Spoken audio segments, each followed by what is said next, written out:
एक ताज़ा CNN की रिपोर्ट सामने आई है और ये रिसर्च की है अमेरिकन एंटरप्राइज इंस्टीट्यूट का क्रिटिकल थ्रेट्स प्रोजेक्ट है। उन्होंने उसके साथ ही स्टडी ऑफ वॉर एक इंस्टीट्यूट है, उन्होंने और CNN ने मिल के पता ये लगा कि जब उन्होंने हकायक ज़मीनी हकायक देखे तो जो गज़ा का जो इलाका है उसमें उन्होंने कहा कि तकरीबन 24 हमास की बटालियन थी इजरायली फ़ौजों के मुताबिक, जिसमें से उन्होंने 16 को एनालाइज़ किया और उन्होंने देखा कि इनको इसराइल ने बार बार निशाना बनाया है, उन्हें तबाह किया है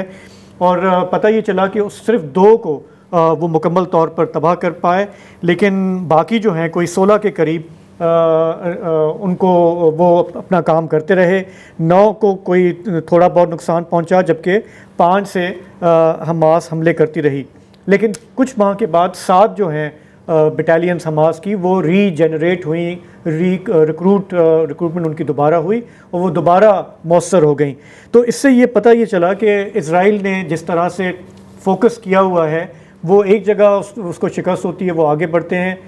कुछ माह के बाद वहाँ पे रीग्रुपिंग होती है और हमास फिर एक्टिव हो जाती है। हमास का अपना ये कहना है कि हम सिविलियंस के दरमियान रहते हैं और जो जुल्म इज़राइल ने किया है, हमारी सिविलियन रिक्रूटमेंट जो है वो बढ़ रही है। तो ये सूरत हाल जो है ये अब वेस्टर्न मीडिया में खुलकर सामने आ रही है। इसराइल ने ज़ाहिर है कि इसको रद्द किया है, लेकिन अब ख़ुद अमेरिकन जो थिंक टैंक्स हैं वो इसे एक्सेप्ट कर रहे हैं।